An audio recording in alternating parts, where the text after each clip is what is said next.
Buenos días a todos, soy Miguel Don Gil, bienvenidos a Secretos sin Confesión, el observatorio de la realidad espiritual internacional. Si eres nuevo en la plataforma te invito a que te suscribas y sigas cada nueva entrega semanal.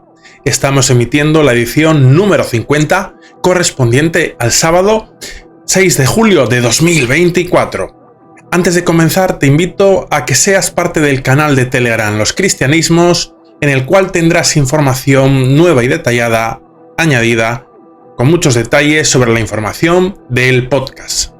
Tienes el enlace aquí abajo en la caja de la descripción, si estás en YouTube, y en el primer comentario fijado. Y sin más, comenzamos. En primer lugar, revela el prelado del Opus Dei el futuro de los laicos y los estatutos de la obra en la Iglesia. El martes 2 de julio de 2024 se divulgó una entrevista realizada al prelado del Opus Dei en el periódico italiano Avvenire con ocasión de una reciente reunión con las familias de los colegios FAES en Milán. Por el interés que tiene en la entrevista vamos a analizarla por completo porque da nuevos detalles sobre el futuro próximo de los laicos y de esa reorganización de los estatutos de la prelatura, y vamos a leerla en detalle. El Opus Dei está embarcado en un auténtico viaje, invitado por el Papa para redescubrir la frescura y la fuerza de sus orígenes. En este viaje, ¿qué está saliendo a la luz?, le preguntan los periodistas. Y el prelado indica: en todas las naciones donde el Opus Dei está presente tienen lugar las llamadas asambleas regionales que se celebran cada 10 años. Son momentos preciosos de diálogo y reflexión. Se descubre el deseo de ir a lo esencial, al carisma, encontrando el modo de vivirlo y comunicarlo mejor en las circunstancias actuales. Por ejemplo, una cuestión que emerge de estas asambleas es el deseo de fundamentar cada vez más el trabajo apostólico de la obra en la amistad sincera y en la transformación del corazón antes que en estructuras, obras o actividades. Y ahora le preguntan los periodistas: el método que ha señalado para esta reflexión es una amplia consulta en la que están participando todos los miembros del Opus Dei y también otras personas que no forman parte de la prelatura.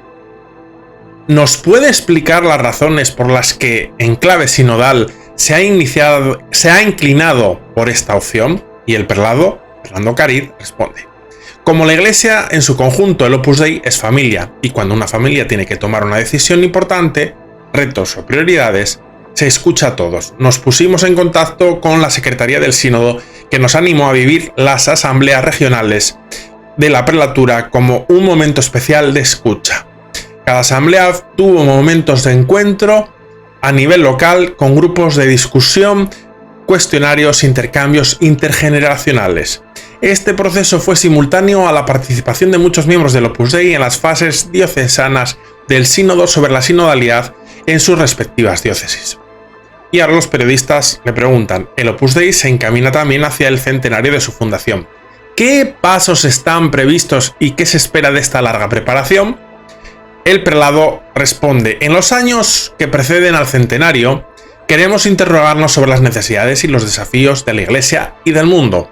Queremos profundizar en nuestra identidad y estudiar cómo la obra puede contribuir a la santificación de la vida ordinaria a través de su carisma. En este tiempo, por tanto, miraremos al conjunto de nuestro horizonte apostólico, la Iglesia y el mundo, y a la parte hacia adentro, la obra, con la esperanza de que ambas miradas converjan en un momento de gracia.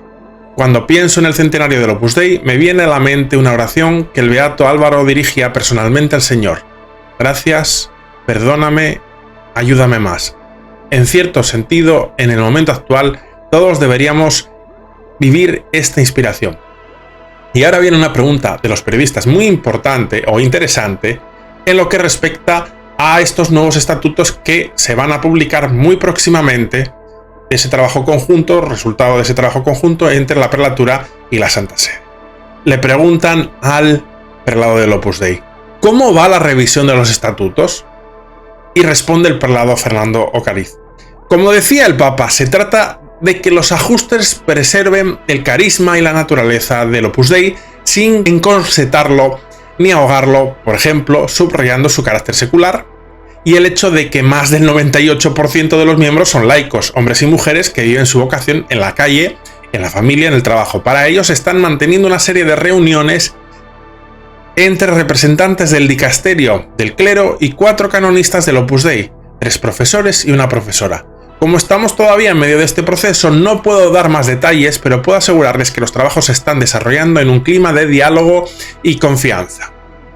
Y la siguiente pregunta que le hacen al prelado es la siguiente. La secularidad tan característica del Opus Dei, con la idea central de la santificación del trabajo y de la vida cotidiana, es uno de los rasgos más importantes de la Iglesia en todo el posconcilio. Es como si el tesoro de la obra se hubiera convertido en patrimonio de toda la catolicidad. Este rasgo tan importante en su espíritu, ¿qué dice hoy algo nuevo al Opus Dei? Y responde el prelado: recuerdo que el día de la canonización de San José María, un conocido dirigente sindical de Polonia dijo a los periodistas que como representante de los trabajadores se sentía de fiesta porque tenían un nuevo santo patrón.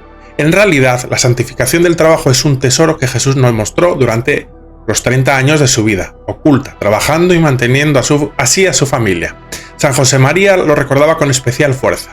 Hoy, de todos modos, aunque este mensaje se haya convertido en patrimonio de toda la Iglesia, queda mucho todavía por hacer para redescubrir el papel fundamental de los laicos, su responsabilidad eclesial y sus infinitas posibilidades de evangelización de la sociedad.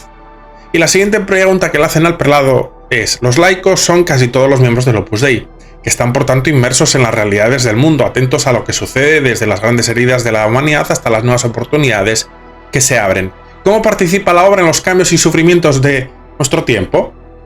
Y el prelado indica: las guerras en curso, el problema de la soledad y de la pobreza, y en general el sufrimiento de tantas personas no pueden quedar en materia de noticias de actualidad, sino que deben implicar a todos. En sus catequesis en Sudamérica, San José María animó a miles de personas a tener un corazón grande, imitando a Cristo en la cruz, que tenía los brazos abiertos para acoger a todos sin distinción. Así debería actuar con cada miembro de la obra, para aliviar el sufrimiento, llevando el amor de Dios a los rincones más apartados de la sociedad.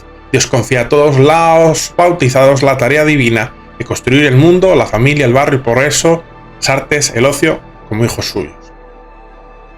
Y ahora los periodistas le indican: secularidad significa también estar preparado para afrontar nuevos retos. ¿Qué espera de los miembros de la obra y qué ve surgir en el mundo por iniciativa suya?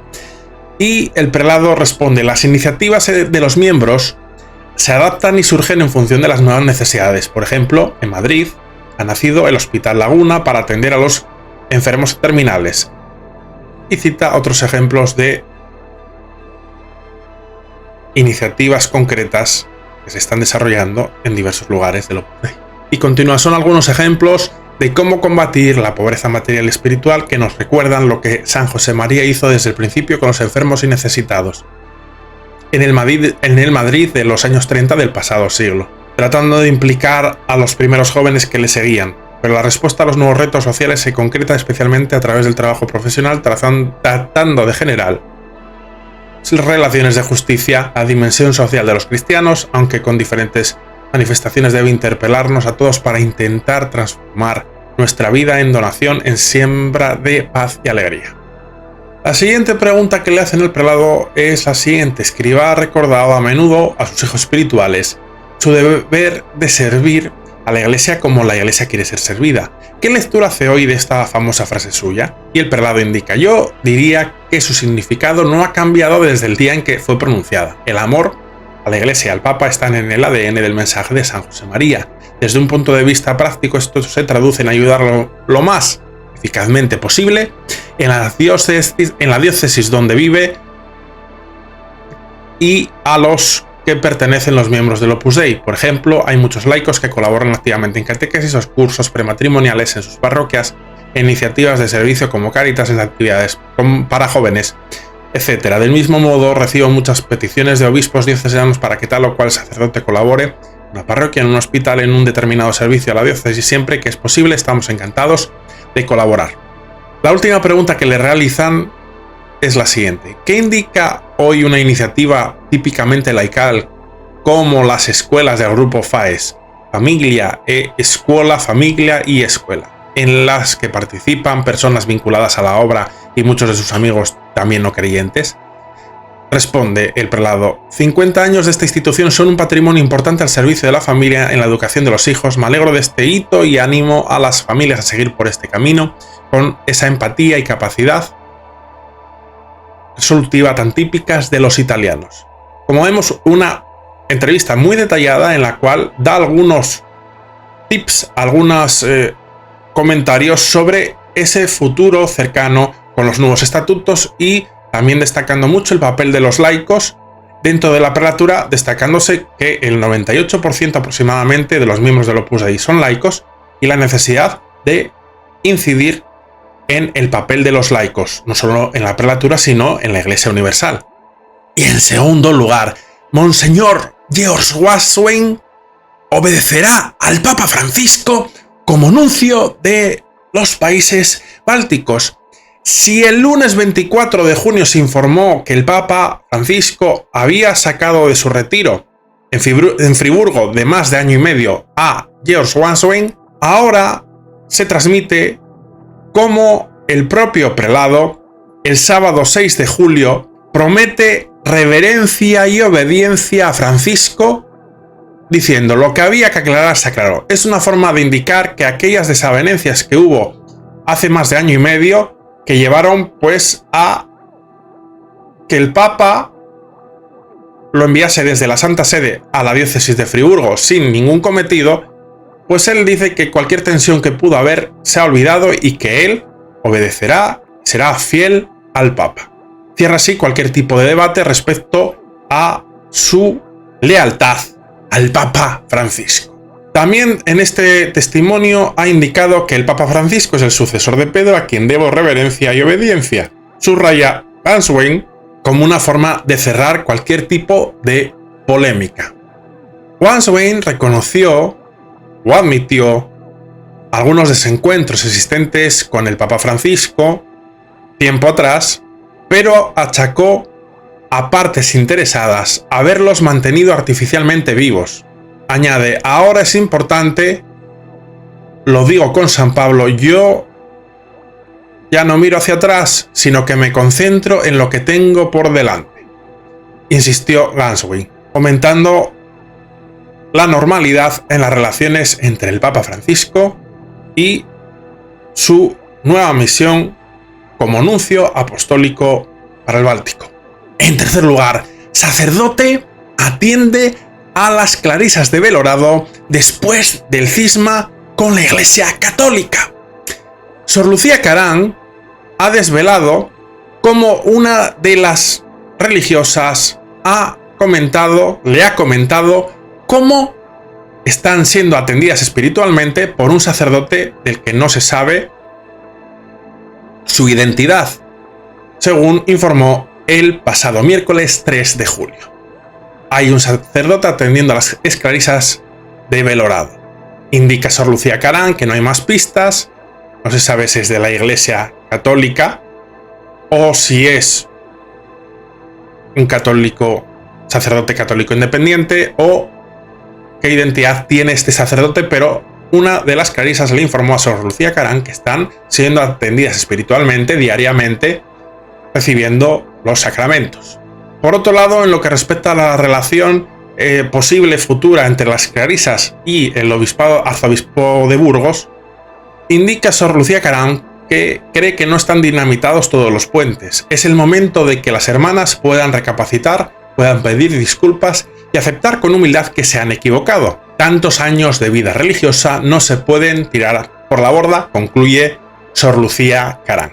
En cuarto lugar, el sacerdote James Martin utiliza los colores LGTBI en una misa católica. James Martin ha celebrado el mes de junio, el mes del orgullo LGTB. Son innumerables las manifestaciones públicas de este sacerdote jesuita estadounidense en línea del apoyo a la comunidad LGTB y ha recibido varias cartas del Papa Francisco manifestándole su apoyo, y por otro lado también el Papa Francisco ha prologado un libro suyo que está en proceso de salir al público.